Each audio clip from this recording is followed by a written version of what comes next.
Welcome back, everybody, to another week of possible spoilers ahead. As always, since we will be talking about the last week of wrestling, and while I may not be spoiling anything for you, as the name suggests, there could be possible spoilers ahead. Now, this week I'm going to do a little bit different with what we're doing for something to talk about. So, saying that, I have a moment I want to talk about. So every so often, if I'm running a little dry on something to talk about that week, there's things I could have talked about, including, well, I guess, not war games, but blood and guts. But what I've done is, I'm going to talk about a specific moment, and I will do this from time to time. And this week, it's a moment from almost 20 years ago. I'm not going to tell you right away what it is, but we'll get to it. For years now, we've heard over and over that wrestling is made up of moments, and that everything else is leading to those moments. This week, I wanted to talk about one of those moments. It's true, different moments will connect with us each in different ways, and some moments in wrestling may be high up on one person's list while far down on others. This could very much be one of those moments. For me, a true moment is one that you can remember the feeling you had years later from when it actually happened, like it was just yesterday. This particular moment gives me that, oh my God moment. This is a great example of how moments don't follow one singular formula, and just a mixture of a few different things. Sure, we've seen guys hit moves that we thought may have killed them.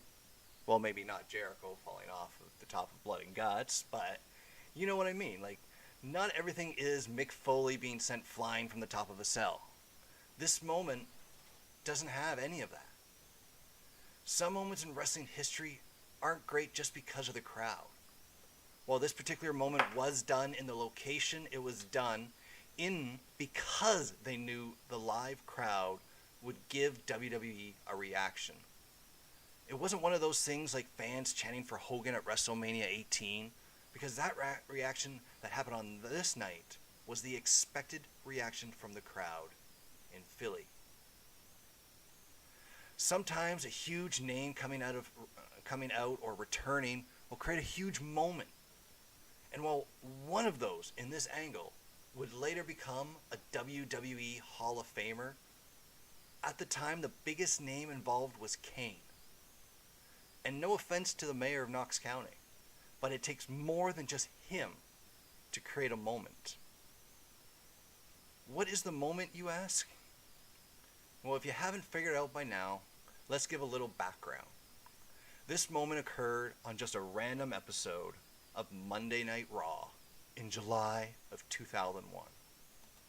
July 9th, 2001 to be exact. The WCW invasion of WWF was in full swing, but they had yet to experience a moment that made you say, damn, these guys could actually be a threat. On July 9th, 2001, during a throwaway tag team match, that changed, even if it was just for part of the night. During the show, with absolute no previous build, we were in the middle of a tag team match between Kane and Chris Jericho, representing WWF, facing Mike Awesome and Lance Storm, representing WCW. Out of nowhere, Tommy Dreamer and Rob Van Dam jumped the barricade to attack Kane and Jericho, leading to the match ending in a DQ. That was not the moment. For those who still don't know what happened next. Before what happened next, Tommy and Dreamer and Rob Van Dam were still ECW guys at this time. Both had appeared on Raw in the past, but not since the end of ECW. This was essentially the debut of both in WWE as contracted workers outside of kayfabe. In hindsight, We know how big of a deal it was for those two to join the company. But at the time, it was what happened next that made that a truly memorable moment. As Mike Awesome and Lance Storm of WCW beat down Jericho and Kane of WWF with the help of Rob Van Dam and Tommy Dreamer, 6 WWF guys came down to the ring to help. But who they were there to help was what shocked us all, or just made us mark out like crazy. Just incredible, Raven, Rhino, Taz, and the Dudleys all formed a line between the 2 WWF guys and the other 4, facing the other 4 with their backs to the WWF guys. It didn't take long for fans like myself to look at that ring and for that light bulb above our heads to go off. It went off about 1 second before they turned around and Paul Heyman, a commentator at that time for Raw, yelled, "Feel this moment, JR." And we still feel it to this day. At that very moment, we got the excitement of what could possibly happen as ECW had joined the invasion. This was 2001, not 2021. Thanks to Tony Khan, we are able to get a lot more dream moments happening to the point it is becoming normal. Before July 9th, 2001, the closest thing that we got involved 2 of the men in that ring that night, when WCW wrestler Mike Awesome defended the ECW title against WWF wrestler Taz at an ECW show. That moment on July 9th, 2001 was everything that the invasion angle could have been. Exciting, full of possibilities, memorable. Of course, later in the night, it was revealed Stephanie McMahon had bought ECW, and we now had the Alliance. It is what it is now, but for that moment, one that will live forever with me, the invasion was awesome, and everything we all wanted it to be. So I want to hear from you now. What is a moment in wrestling history that does that to you? What makes you look back and be like, wow, that was really a great moment? That is something that made me feel something, and still makes you feel that something when you think back at it. Let me know in the comments. Let me know. Give us a like if you agree with us on what we think about that moment on July 9th, 2001. Do you remember watching that live when it happened? What did you think about it when it was going on? Did you mark out like us? I want to know. Let us know. And with that, we're going to move on to our Sound On, Sound Off. And as always, with Sound On, Sound Off, we will start the week in order. This week, NWA Power Surge. Yes, NWA Power Surge Episode 2, just a few weeks after Power Surge 1. Rosa says she has bills to pay on whether she is disloyal for appearing for other promotions like AEW and her own home promotion, Mission Pro Wrestling? Yeah. Come on. We have to actually get Velvet Sky on commentary for this one? She screws up right out of the gate, saying this is a debut for both women when we have already seen Genocide on Power. Trevor Murdoch says he is feeling beat up, but says he has a chance at the world title.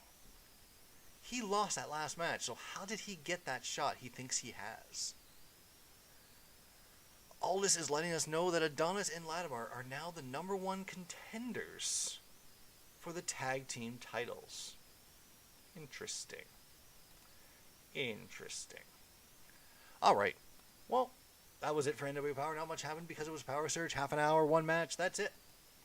Move on. NXT. Starting off strong with the Falls Count Anywhere match between Isaiah Swerve Scott and Leon Ruff. I love the opening spot with Swerve taking taking his time, knowing Ruff is ready to go, leading to Ruff running right into a knee. Theory and Gargano are going into Regal's office, who's having a meeting with Scarlett. Theory is fascinated with the big nails of Scarlett. Nails. Asher Hale needs to learn that if you are going to have gear, make sure it has more art on it than your skin. Unless you're Aleister Black. You go all the way. You go the whole way. They're having the grizzled young veterans tell the fans not to do the shoe thing as a way to ensure the fans will still, in fact, do the shoe thing. Here come Karrion Kross and Scarlett. Karrion Kross coming out dressed like he is a dealer at a Vegas casino. Kyle O'Reilly interrupts to continue his Wish.com version of Orange Cassidy's gimmick. Face Kyle sounds so fake during every promo he does. Start walking, Johnny.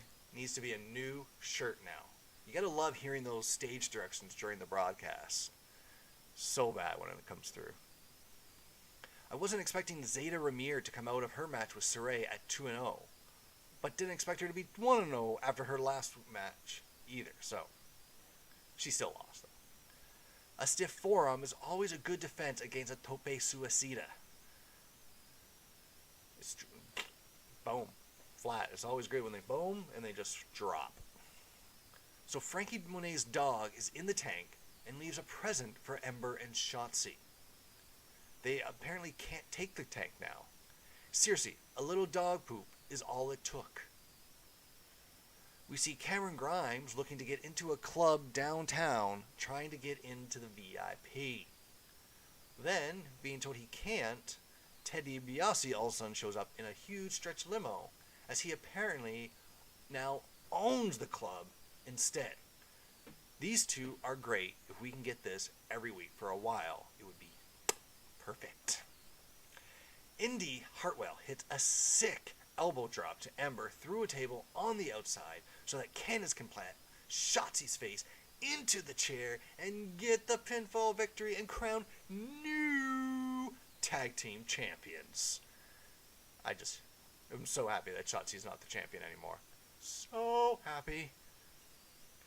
Alright, with that, that's NXT. Let's move on to AEW Dynamite, Blood and Guts this week. Kingston no-sells a chop from Omega, leading to them going back and forth with chops until Omega cleans Kingston's clock with an enziguri sold perfectly by Kingston. So Cody has his weight belt taken away, but when QT uses his, he isn't DQ'd. Jim Ross really hates that back rake, doesn't he? He almost goes full Karen on commentary whenever someone does it. So how is it not a DQ when Arn Anderson hit back on QT Marshall? I get that they just wanted to be a bit more lax for the night, but you can only go so far. The video promoting Yuji Nagata and Moxley on Dynamite next week with Moxley hot after Nagata called him a punk. Great fire by Moxley on that one. That's what all his promos need to be like. So Omega takes off Cassidy's shade, saying Omega made that gimmick already, then gives the sunglasses to Nakazawa, saying that Cassidy took Omega's valuable time. This is not going to work out for Omega. I want these two to have an amazing match. I really do. I want Meltzer to give it a 5-star just to really melt the brain of Cornette. Tony mentions that the contract says if Darby Allin can't wrestle, he forfeits the title, but Miro doesn't want the forfeit. He wants to hurt Darby next week. I love the Spanish Fly spot with Shawn Spears and Sammy Guevara after Ortiz hit Spears with the chair. They were up on those ropes. Beautiful. Always like a good Spanish Fly. Wardlow now joins the match during the picture-in-picture break. He is standing alone in the left ring, challenging all 3 Inner Circle members in the cage to come get him. I also liked when then him and Hager do the face-off, and Hager basically did the fake line in the sand thing, and Wardlow's like, alright, and crosses the line without any worry. Those two are money. We can't wait for that next match. Double or nothing, please. MJF and Jericho remain where they are and obviously knew that was about to happen as Jericho is sent flying and goes through the fake stage below. Just check it here. Alright, there we go. Jason joins in on the chat saying that AEW was great this week. It was. It wasn't bad. I know a lot of people did throw on it because of the ending, but what can you do? It was fun. So, we are moving on from AEW Dynamite to NXT UK. It was surprising that Ilya went straight for a big boot at the ring of the bell, allowing him to get an advantage. But then the referee stops the match as Massive is gushing blood from the face, nose, this area, after a forearm from Ilya. I hope this was not the booking of the match, as it could have gone longer if this was the plan. Isla Dawn promo now to put over that Kaylee Ray used her, and now she has Kaylee Ray in her sights. That match next week with the ladies to determine the number one contender is going to be great with all the talent in it. It's going to be amazing. So Nathan Frazier saying he wanted to be there so he can learn the British strong style, which he has been doing at the PC. Sam Gradwell comes on the screen to get in the head of Trent Seven, saying that he still can't get the job done. Amelia McKenzie's turn to go over why she will win the gauntlet match, while seeing her highlights from NXT UK and Progress. Speaking of Progress, I suspect the gauntlet is going to put her over like the Thunder Bastard match did in Progress for Kanji.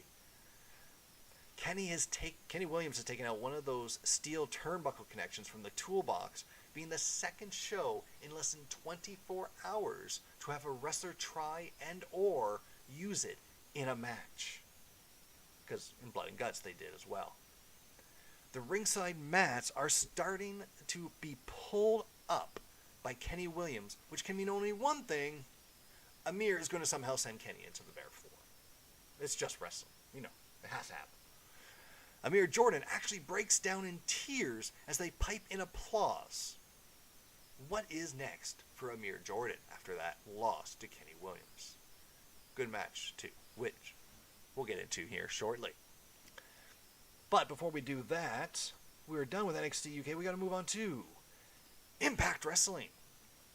Gotta love the eyes on Rhino when told to go for the gore, but he misses that gore, allowing Sabin to roll up Rhino to win. Sabin is then added to that six-way at Under Siege. Can anyone other than Su Yung control Susan? I'm thinking not. Video promo from Morrissey telling us about how he is not the guy we remember. It tells us who he is now. He says we turned our backs on him when he stumbled, just like the entire industry. Trey Miguel had to win that match, right? Like, I know underdogs had won up to that point, but come on. Trey had to be in that Under Siege match. You just knew he did. Trey did start his comeback on Rohit, but during it, he hits a pretty sad-looking stomp to the back of Rohit. So Juice Robinson selling the big boot from Gallows perfectly. Love when people just fall down instead of overselling the move. I think Rock is one of the few that is allowed to do those oversells. So which is the better club? The Bullet Club or the Canadian Club? I know, bad joke. What can I say? So, it's a Kira Hogan match. I think we all know what that means. The referee for the match is, Brandon Toll. So, Don Callis walked into a shot of Moose getting ready when we thought we were just getting that shot of a typical guy warming up backstage. So, Moose grabs a chair and sets Storm up for a Pillmanizing and actually did it for once before Sabin could come in and make the save. And that is going to be it for Sound On, Sound Off. Which means we're going to move on to, the poll results are still pretty much the same for the Is It Britt Baker's Time to be AEW's World Champion? We asked you last week. 47.5% of you said yes. 20% of you said not yet. or 18.75% of you said never, and 13.75% of you said long overdue. With that, it's time for the 5. That is our 5 favorite matches from this past week. Now, number 5 may surprise you, because some of you are a little bit differently. Think a little bit differently, I should say. Because number 5 was Blood and Guts. Before I get into it, I will say we were a bit light this week on matches. There wasn't a lot to go through. But number 5 was, like I said, Blood and Guts from AEW Dynamite. The only match from Dynamite that I picked this week. It was a fun match. I don't care what you think about the ending. The match was fun. There was lots of gore and lots of craziness. Yeah, it was not the overproduced NXT War Games, but it felt a lot more like the NWA War Games to me than NXT War Games do. There were botches. Of course, it was an hour-long match almost. 45 minutes, whatever. You're going to have botches in a 45-minute match. Well, unless it's New Japan Pro Wrestling and Will Ospreay or Kenny Omega, whatever. Whatever. If you're going to get technical. Number 4, VSK versus El Phantasmo from Impact Wrestling. Yeah. It was short, but fun. These guys went at it fast. VSK looked great.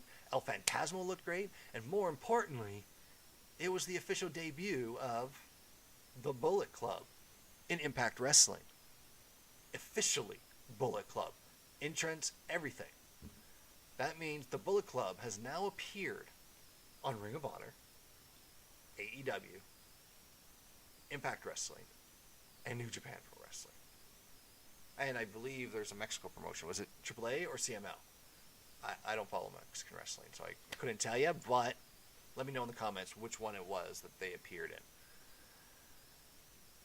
in. And now, 3. The Way versus Ember Moon and Shotzi Blackheart for the NXT Women's Tag Team titles from NXT. Great main event. It was a great main event. Was it the best match on the show? We still got 2 matches for someone else to fit in there, I'm just saying. But it was a fun street fight, no DQ, whatever you want to call it. Weapons match, whatever. They had a great match, some good spots. They had some great build. What else can you say about it? We got a title change. It made a great moment. I just loved it. We didn't get the interference that I actually thought we were going to get because it's so embedded into our head that we're going to get that with WWE. But, hey, I loved it. With that, nothing else to say about that match. We'll move on to number 2 from NXT UK. Kenny Williams versus Amir Jordan. Yes, it was the blow-off match, loser leaves town match, main event of NXT UK. That's 2 main events, or 3 main events that made the 5. So, what can we say? It was what you'd want that match to be. Kenny Williams had to be the winner in that match. Like, you have to let the heel go over in a loser leaves town match, right? It gives him so much heat going forward, gives his character so much more. Amir Jordan beating Kenny Williams would have done very little for progression of Amir Jordan's storyline, but this is a huge change and push for Kenny Williams now. And now Amir can maybe go to either the upstart NXT India, or maybe he'll go to actual NXT and be on 205 Live. We'll see. That will bring us to number 1. Number 1 this week was actually the opening match from NXT. Surprise, surprise, Leon Ruff, Isaiah Swerve Scott in a Falls Count Anywhere match. Or whatever it was. Yeah, it was Falls Count Anywhere, right? Or no DQ match? Whatever it ended up being. There was only one bad spot when Leon Ruff jumped and deliberately jumps directly at AJ Francis and nowhere near where Leon Ruff was over on the other side. But it was a lot better than I thought, and I remember when we were doing the live react, there was, I believe Matt Cruz was in the chat with us saying how surprised he was about the match as well. It was just really, really good match. And that's it for the 5. So with that said, we're going to move on to your favorite segment of the week. It is He Said, She Said, You Said. It's our favorite comments from you this past week. Now, there were some issues with distribution with Facebook this week, so we weren't able to get some comments from you on 2 of our posts, but we still got some great comments from you from Power, NXT, and Dynamite this week. But with that said, before we get into them, I will ask, if you see one of our posts and you have not seen it in one of the groups that you do post in, or that you do participate in on Facebook, please give us a share. We much appreciate it into those groups. It really helps more people get exposed to the sound off and makes this community much, much bigger, and we can see more and more different opinions, as we're about to see here with He Said, She Said, You Said. And we're going to put that on to NWA Power Surge. Jerome N. in the NWA official Facebook group gave his thoughts on this week's Power Surge by saying, interesting show. Like the idea of the Battle Royal coming up in 3 weeks. I hope Trevor gets the title shot at the pay-per-view. Not too happy that Adonis and Latimer got the #1 contender spot in the tag team title picture. Always like to see Aldis squirm. He needs to squirm right out of that championship belt. I agree. It's about time that that Aldis loses the belt for at least a little while, even if it's a Flair style. What do you guys think? Do you think it's time that Aldis loses the belt for a little bit? Give us a little bit of freshening up, you know? We'll see. So that's what we got for Power. Let's move on to comments from NXT this week. We got Sound Off regular Darren A. and the NXT UK NXT 205 Live Worlds Collide group gave his thoughts to our questions this week by saying, I definitely am looking forward to next week's matches, especially the 2 title matches, Kushida versus Santos Escobar for the NXT Cruiserweight title, and Raquel Gonzalez versus Mercedes Martinez for the NXT Women's title. Speaking of titles, I enjoyed the street fight that led to us seeing the crowning of new NXT Women's Tag Team Champions. To me, it was near perfect because one ladder was almost completely broken and one end of a table propped in the corner was broken. Other than that, it was still an excellent main event. It was. As I said, it made our 5. What did you guys think of that main event? Do you guys enjoy that Shotzi and Ember versus The Way? Do you like that the titles changed hand? Let us know. And that was it for NXT, but we got a few comments about AEW Dynamite. Blood and guts. Gotta do it the NXT way, you know? You gotta say the growl when you say blood and guts. So, another Sound Off regular, Adam B, gave his thoughts regarding Blood and Guts on our main post, stating, thought it was a really good show, and Blood and Guts was very entertaining. I'm so sick of seeing people on other sites and other posts complain about everything though. Wrestling fans can be the worst. They watch every week and bitch about every little thing. Why watch if you think it's so bad? I watch because I enjoy it and like seeing things like that Spanish Fly spot or a 50-year-old getting thrown off a cage just to put over a younger star. I agree. There will always be people that will complain because they think that they have a right to tell other companies what to do. Now again, you are the fans. It's a free market though, right? If you're doing something or they're doing something you don't like, you switch the channel. They see that and they realize they got to change, right? Sure, voice it, but don't, I guess, pardon my French, shit on everything, right? Just critique it for sure. Say, man, I really loved it, but that could have been better. If you read the sound off, that is pretty much what we do. We like to poke fun of a lot of things. There's a difference between poking fun and just pooping on everything. Said shitting once, so I might as well say it a second time. That said, we'll move on to John P., who sent along his thoughts in a private message to us on Dynamite by saying, I wanted to let my opinion be known about Blood and Guts. The show overall was really good as usual. I have no issue with the Jericho bump. Gotta keep the wrestlers safe. My issue was with the commercial breaks. They really took me out of the immersion of the match, and completely missing how the ring got torn up is inexcusable. I see what he meant And I did respond saying that I agree with the commercial breaks after everybody had been in the ring. Once the match can finish, don't do picture-in-picture or commercial breaks. Get the permission to go, no commercials at that point. Or do a little picture-in-picture ad down the corner where the action is the bigger thing. That was my only gripe. I don't mind the commercials during the earlier parts because, well, it's a long match. And if anything, it gave you a time to go have a break. It's basically they're saying, you know what, the action right now is not going to be the best. Why don't you go get something to drink or go take a pee? Right? But, oh. So then Corey M, in the AEW Dynamite group gave his thoughts on a possible Kenny Omega versus Orange Cassidy match at Double or Nothing by saying, it was a pretty good show. I'd love to see Kenny and Orange, but in a steel cage with all other parties banned from ringside. Loved watching Pinnacle get their beat. Their rear ends beat. And with that, that is it for He Said, She Said, You Said. Now, I promised something special this week, and we are going to do some fig stuff to end the show. I'm a big figs guy. I love my figures. As people know, Wrestling Purgatory, we got it on the site. You can go watch all of episode 1, all 9 parts. Let us know what you think about that. I'm going to show off some of the figs I got this week. I actually got 2 in literally minutes before going on there. You can actually see them right there. We're going to unbox them shortly.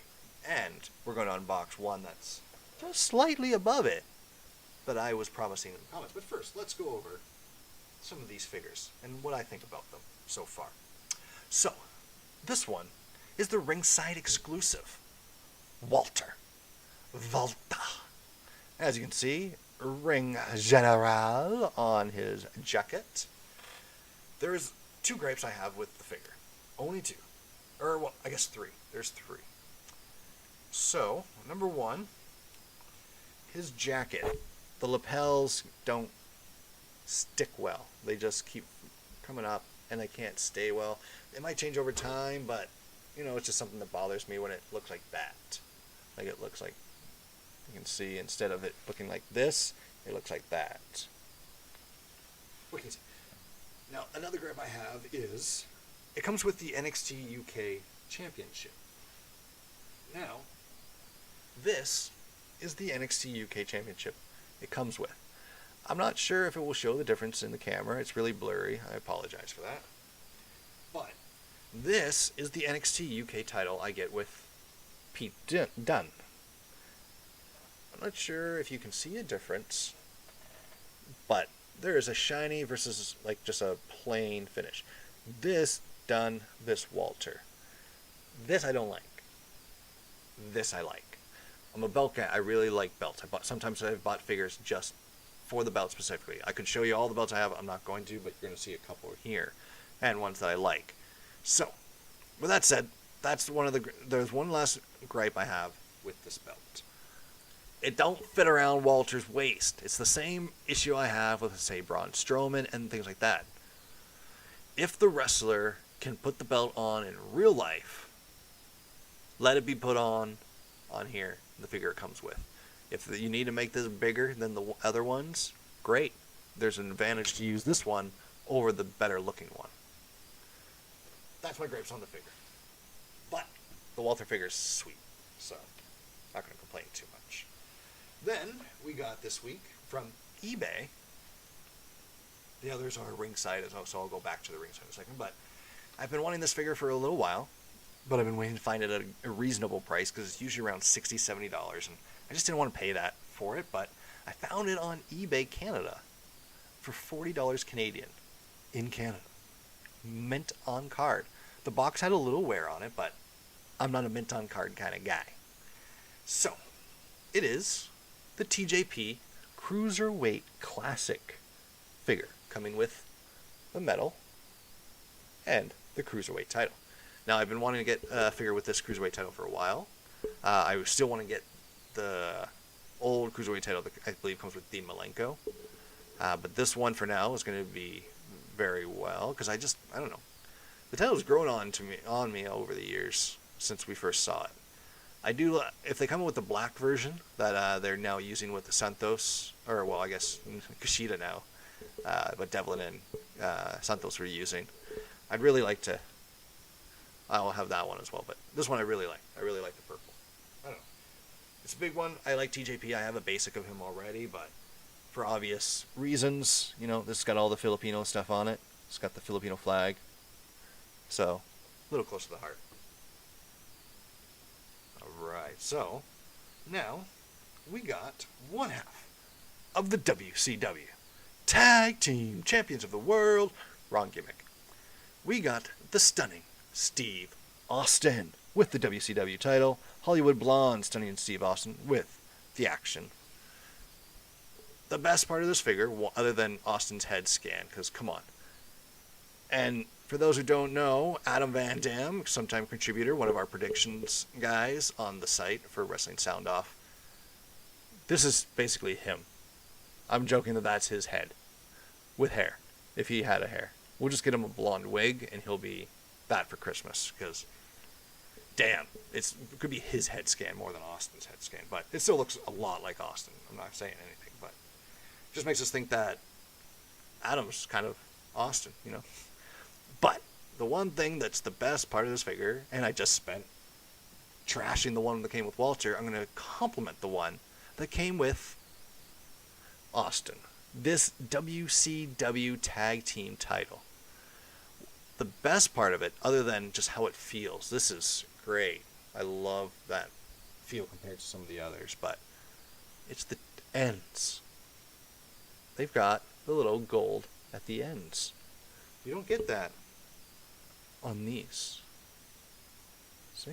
All black. That's the common. I want them like this. I love that. Especially if you could do that with the big gold or the winged eagle, which we're about to get into. Because the other one I got was the 2-pack of Triple H and China. So I'm a bit of a Triple H collector. I got 2 figs of him coming right now. I have pre-ordered or back-ordered, whatever, the basic Triple H in the suit, the new one. And I also have a custom that I ordered off eBay coming with a custom Steph. So I'm really looking forward to those coming. And those should be coming at some point. This, or actually it probably will be Monday, so you might see it next week. I'm hoping to do this regularly if I keep getting figures. Whenever I get figures, I'm going to be doing this. So, Triple H, robe. We've got the black, purple tights, blue and black, blue and purple, whatever you want to say. It's got that old early 2000s H logo that he had. I have a t-shirt with that one on it, with the red one. This was when I was a Triple H mark, so this is why I like having this version. And he, of course, came with the 9th Wonder of the World. Needed a China figure. Didn't really care for the WrestleMania figure that's out right now. The only reason I would get that one is because I'd kind of want to get Paul Ellering, but I think she comes with Rocco anyway, so I'd have, but whatever. I want the Ellering Build-A-Figure, but here's China. And, of course, holding my favorite things, the belts. This is the first winged eagle like this one. I have the Ghostbusters green one, the Slimer one that came with Undertaker, but this is the one that actually looks like it. And then this European title. Now, of course, I was going to get the D'Lo Brown, which I'm still planning on getting the D'Lo Brown. I really want that Elite D'Lo, but who comes with the European title. So it'd be nice to have the two and compare. Of course, as you can see, they have on the European title red instead of the WWF logo, instead of putting the WWE logo on there. But I'm not going to complain. I'd rather have no logo like it is there than have the old logo, to be honest with you. Because now you can use that for a fig fed if you want, and it's yours. There's no logo on it, so it's not WF. Stay tuned. It may happen.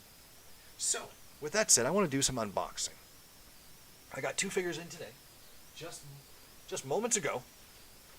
We got Elite 85. Elite 85 Undertaker. And last year's Survivor Series, I think last year's, maybe a year before, Samoa Joe. Now, I believe this was called damaged packaging by Ringside. That could be wrong. No, it wasn't. That's the other one I have, because I have the Warrior, and I have another one coming. So these, you can see, they're pretty good. I don't care. So where are my scissors? I got my trusty scissors. This is the funny thing. I'm not a mint on card kind of guy, but I think it's a little OCD thing for myself, where I have to try to do my best to, boom, cut it just right. Open up the box just nice. Oh yeah, it's not the older elites. I forgot. I got one more tape cut. Let's see. There we go. That's done. That should come out now. Perfect. Here we go. Undertaker. Elite 85. The Boneyard Undertaker. I don't know why. I really wanted this Undertaker. So of course we get the bandana. Nice plastic material there. We get another set of hands, so he can choke things, but he's got the other ones that will hold the shovel that it comes with, and apparently the shovel breaks apart. Good to know. I guess it did break in the match, didn't it? Yeah. Get back on. I like that. See? Nice shovel. That'll go in with the collection. We got a few things in the box in the other room. Alright, nice big Undertaker. Oh my, tall guy. It's my first Undertaker figure other than the one I got for the Ghostbusters. Let's see, does the jacket come off? I don't believe the jacket comes off. I can't... It doesn't feel like it comes off, but it's really on there. Maybe it does. I don't want to force it because it's really good, but like it's not coming off. So as you can see, like there's a lot of space there. But maybe they just want to think he's pregnant or something. I don't know. Or maybe just to give him the room to move in it.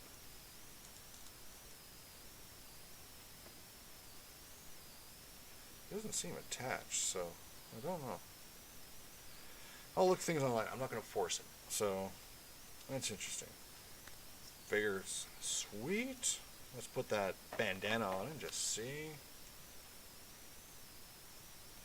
Bandana has issues getting on. I think. There we go. So I had to put it under, I had to take his little ponytail here and go like that. So to get it on, because the ponytail was actually tucked under behind his leather. So just loop. No, if you don't drop it on the floor.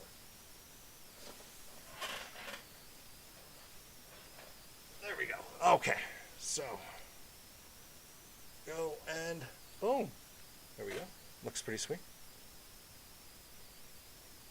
Let me see if I can get it to focus on him and not me.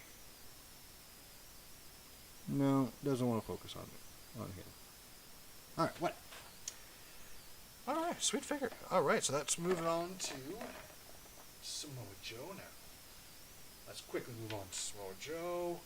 Like I said, I have a basic Samoa Joe, but I am getting ready to, as I said before, do a pick fed on a rebooted alternate timeline WCW.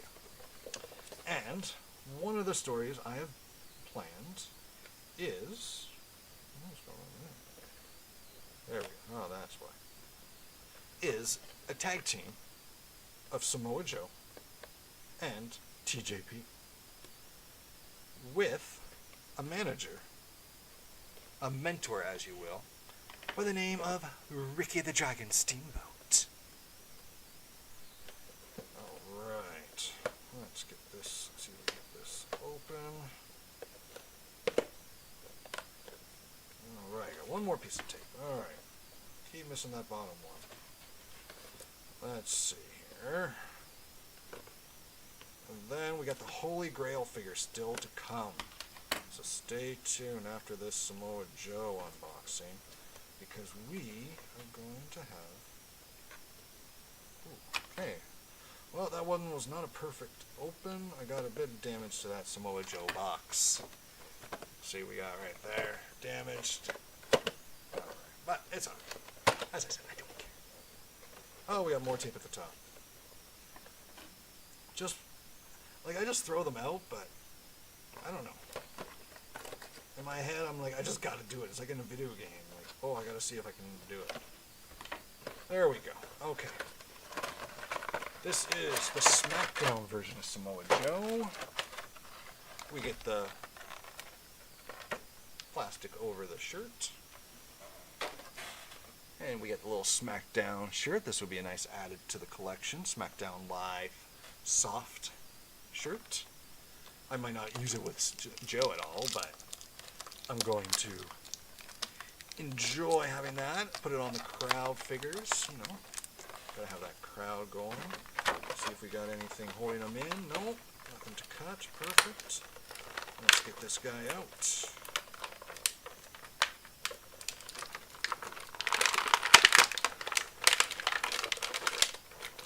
There we go. Boom. We got the little his good old towel, much better than Shayna Baszler, a little mini towel, so that's really nice. Head's doing pretty good, a little loose now. This figure's a bit older figure, right? So we've got his little Islander figure, but you get your little fists as well. This is like a skinny Joe. Like, I'm not complaining, but no offense, Joe. At least the belt should fit around him, right? Let's try. Let's see if the belt will get on Joe. No, it won't. Maybe it's not as skinny as I thought. Or, let's try the WCW. Yeah, no. Maybe he's not as skinny as I thought he was. Alright. Because maybe he's just wider. Oh, that's why. He's wider. That's where the issues come. Alright. Just notice that. It's because of the width here, not here. Alright, so with that said, that's Joe. That was an easy figure.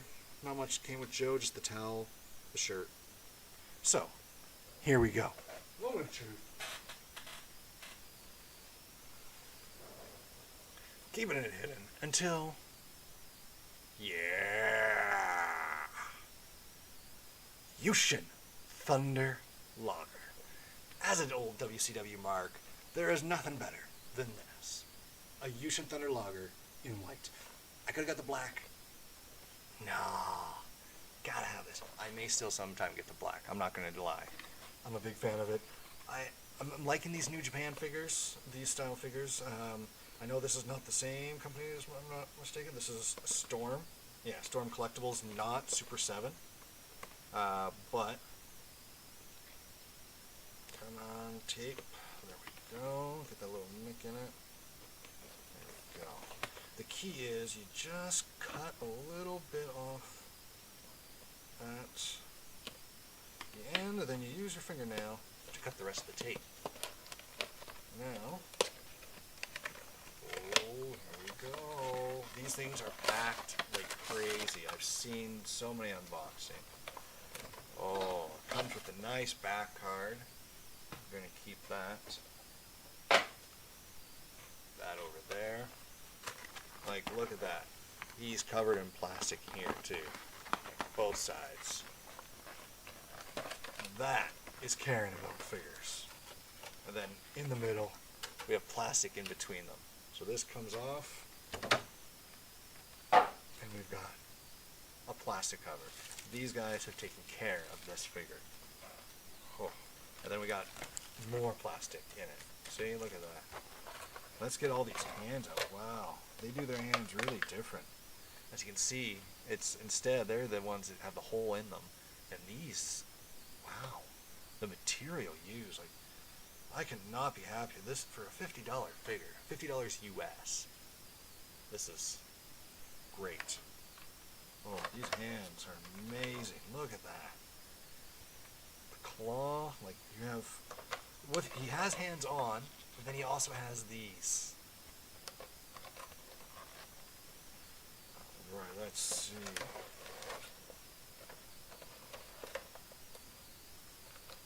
Let's see.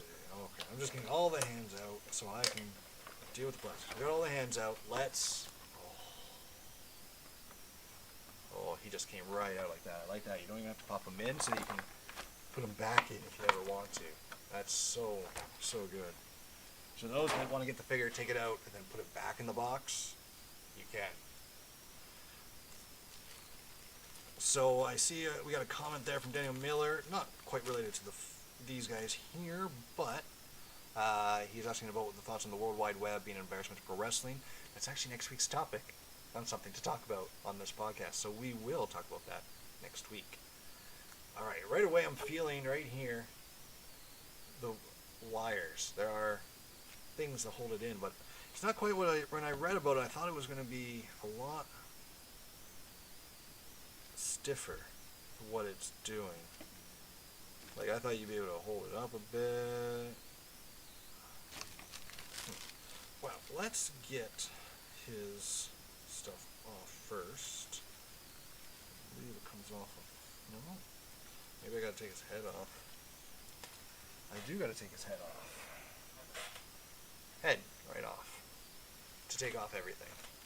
To take that off, that's how great it is. There's no connection. You gotta take the head off.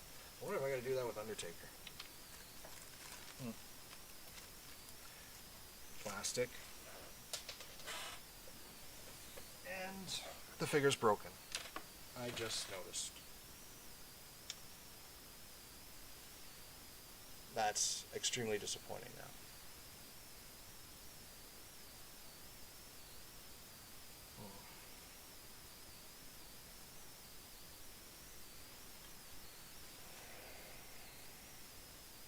It just...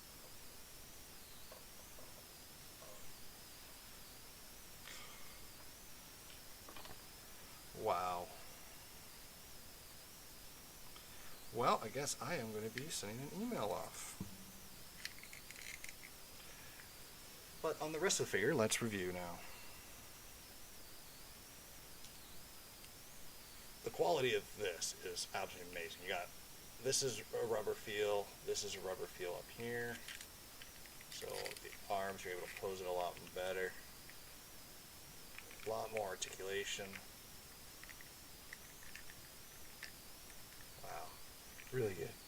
Really good. Oh my god. Other than that, which is really heartbreaking, this is great. Loved it. Alright.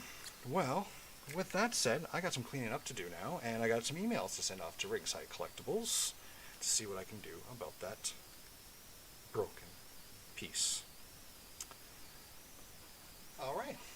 We'll be back next week. Until then. Actually, we will be back, I should say, on Tuesday for Power at 6:05. We'll be live reacting on Facebook, YouTube, and Twitch.